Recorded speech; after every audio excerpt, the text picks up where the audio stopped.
haircut, be sure to go back home. When you get a haircut, get a barber you have known.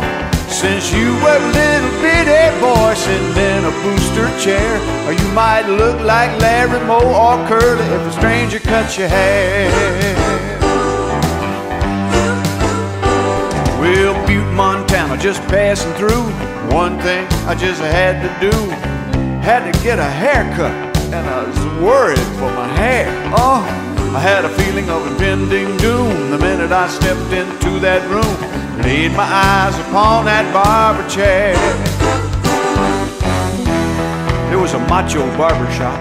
Hair dryers were mounted on a rifle rack. There were no mirrors. The barber chair was a Peterbilt. Barber walked in, he was huge, 7 feet tall, 300 pounds of spring steel and rawhide, wearing a hard hat and chewing a cigar. Had on a t-shirt that said, "I hate musicians." Threw me in the chair, sneered and said, "What'll it be, pal?" Now, a lot of people would be intimidated in a situation like this. I was not. I am what I am, played my piano and sing my little songs. I looked him right in the eye and I said, "I'm a logger. Yeah, just in from Coos Bay, Oregon.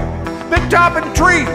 Quite possibly the toughest man in the entire world." He said, "All right." He gave me a haircut. I walked out of there, friends, my hair was gone. Made Kojak look like William Lee Golden. Yeah, had a tremendous craving to operate heavy equipment. Now, you might think that that Butte, Montana haircut's the worst any man could ever get. Wrong. Well, a few months later, I was way down south, grits and gravy and a hush your mouth. Hair so long, I'm starting to look like a man in drag.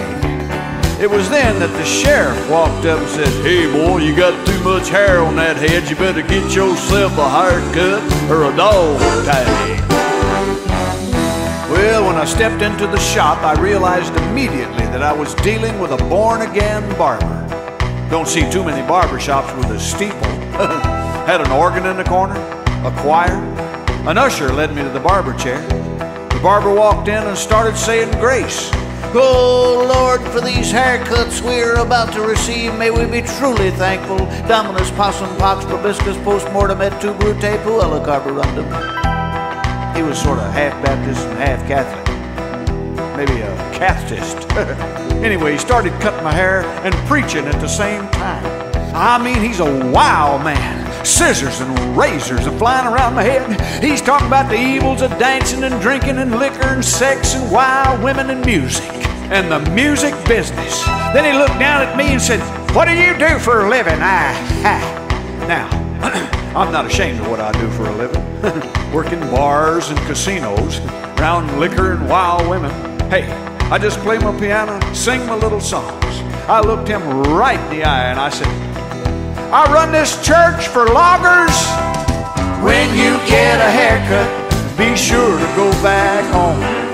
When you get a haircut, get a barber you have known. Since you were a little bitty boy sitting in a booster chair, or you might look like Larry Moe or Curly if a stranger cuts your hair.